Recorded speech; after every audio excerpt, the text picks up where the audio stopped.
Fala pessoal, tudo bem com vocês? Aqui é o Vinícius falando e a partir dessa quarta, toda quarta eu vou estar gravando um vídeo para passar alguma informação, alguma notícia, algum fato relevante, certo? E para começar, eu já vou falando de uma tabela, né? Da tabela FIPE, que é muitas das vezes motivo de discordância, mas é o que baliza o nosso mercado. E por que eu falei que ela baliza? Porque realmente ela é um balizador, ela é um ponto de referência. Muitas das vezes a gente questiona, né? Porque o preço está muito acima, está muito abaixo, achando que a FIPE é o preço do mercado, e muitas das vezes não é. Para início de tudo, como o próprio instituto que promove essa tabela, né? A Fundação Instituto de Pesquisas Econômicas, tem esse nome justamente porque ela mexe com várias tabelas, vários preços, não é apenas de veículos, ela também calcula IGPM, IPAC, FIPZAP, IPCA mensal e vários outros balizadores de mercado. O que é a questão? A FIPE, ela capta, como quando você entra até mesmo no site oficial da FIPE, quando você entra na pesquisa de preço médio de veículos, que esse é o nome oficial mesmo da tabela, o primeiro item já vem falando, vou até ler na íntegra para vocês.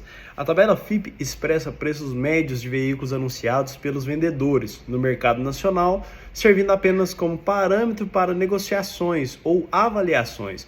Os preços efetivamente praticados variam em função da região, conservação, cor, acessórios ou qualquer outro fator que possa influenciar as condições de oferta de procura para um veículo específico. O que significa isso? Às vezes você tem um veículo aí, vamos supor que tem uma boa conservação, porém naquela versão daquele carro é uma versão que você tem poucos opcionais.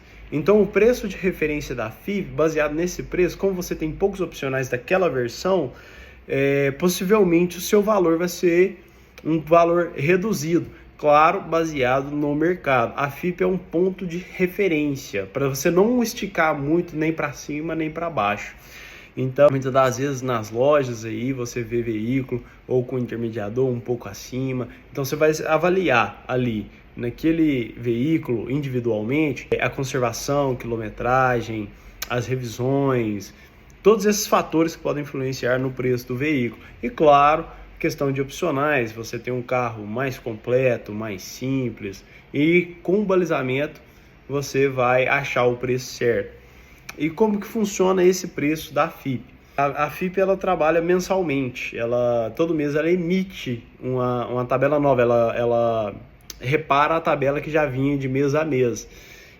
Ou seja, ela faz a pesquisa de mercado, pega a média do valor, como está dito no item aqui da tabela, ela pega esses valores médios desses veículos e faz o cálculo dela, né? Você tem uma pesquisa de mercado e a partir dessa pesquisa de mercado ela desenvolve esse valor para balizar o mercado. E também não só o mercado, mas também seguradoras que precisam cotar os valores do veículo, cálculo de impostos, entre outros fatores. Mas o que ela faz? Ela pesquisa o preço de mercado, faz uma média e aí insere na tabela, ou seja, ela é reativa ao mercado. O mercado, o pessoal fala assim, mas o preço está fora da FIPE e tal, mas às vezes o mercado está aquecido, ele vai estar andando na frente da FIPE, a FIPE vai acompanhá-lo. Se você praticou o preço um mês, ela vai fazer a pesquisa e no próximo mês ela vai usar essa pesquisa como referência, entendeu? E o mercado, obviamente, também ele acompanha o calor do momento. Então você tem o como está sendo negociado, aí você tem um preço de mercado e depois você tem a pesquisa FIPE e ela é a reação. Só que como é um espaço de tempo muito curto, um anda sempre muito um perto do outro, né? A gente teve essa agora saindo da parte da FIPE para leitura, que nesse mês de junho caiu um pouco o valor de mercado dos carros, né? Desculpe, a FIPE caiu um pouco de maio para junho em alguns veículos, outros até mesmo eu tenho um Gol disponível comigo, para vender, 2015, se não me falha a memória, a FIP dele subiu, ao contrário de muitos outros veículos. Se eu não me engano, de Nivus também subiu. Agora um carro mais surreal, da 911, do Porsche 911 subiu, mas a gente tem vários outros que a massiva maioria, o preço diminuiu. Mas vamos lá, o mercado chegou na metade desse ano, ele deu uma bela de uma esfriada. É comum ele esfriar um pouquinho nessa época do ano, porém ele esfriou mais do que o pessoal esperava. Até mesmo a Fundação Getúlio Vargas, que é outro instituto de pesquisa, programou para julho uma queda de 1,5% no valor de mercado dos veículos, baseado no mercado em si, né? Nas vendas, desculpe. Então, assim, a gente teve um esfriamento do mercado por vários fatores. Um fator, quando a gente fala geralmente desse tipo de coisa, não é um fator principal ou um fator que manda em tudo. São várias coisas que vão influenciando nesses preços. Uma delas é a gente teve a diminuição da procura por causa de preços. A gente teve uma escalada de preço durante a pandemia e isso afastou um pouco o cliente. Tinha muita gente que estava ali para trocar, trocou. Esse eu estou me referindo mais ao mercado geral, popular, vamos dizer assim, entre aspas, popular. Tirando um pouco do mercado premium, que não é minha especialidade. Mas vamos lá.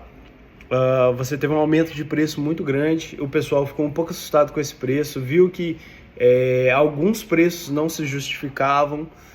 Tá certo que teve uma demanda grande e a gente tinha pouca oferta de produto, mas alguns preços começaram a sair do padrão mesmo, mais do que o que estava acontecendo, e afastou algumas pessoas. E aí a gente também tem um grande fator, que é o custo do dinheiro.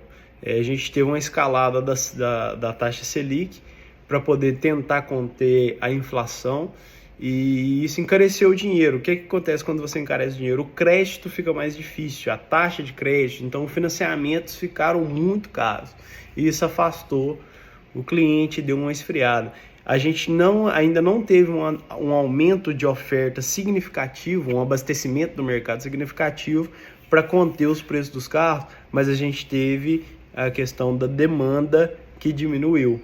Então, a tendência, claro que a gente não sabe o futuro, mal a gente sabe o passado, quem dirá o futuro, né? Então, a tendência é que você tenha algumas quedas. E, obviamente, como falei, por exemplo, do Gol, o Gol ele subiu. Então, não significa que a FIP ou essas previsões, ela manda no mercado inteiro. Geralmente, essas pesquisas são individuais. A FIP, ela pesquisa veículo por veículo, versão por versão. Então, você pode ter veículo que pode ter caído, tem veículo que pode ter subido. Basicamente, então, é isso. Quem tiver alguma dúvida pode perguntar nos comentários, a gente está à disposição. Eu não sou dono da verdade, provavelmente, talvez eu tenha passado alguma informação errada, vocês me perdoam. E esse vídeo vai ser postado, então, relembrando, toda quarta-feira a gente vai fazer algum vídeo falando de alguma coisa, alguma informação. Pode ser uma notícia, pode ser alguma leitura de informação, alguma explicação. A gente vai estar sempre postando esse tipo de conteúdo aí, beleza? Então, comenta aí, compartilha com seus amigos se você achou essa informação importante. Dá uma moral pra gente, dá um like, compartilha, salva. Procura a gente lá no YouTube. Vai estar no nome de Carreira Veículos, Instagram também, Carreira Veículos, procura a gente. E é isso aí, um grande abraço, até mais.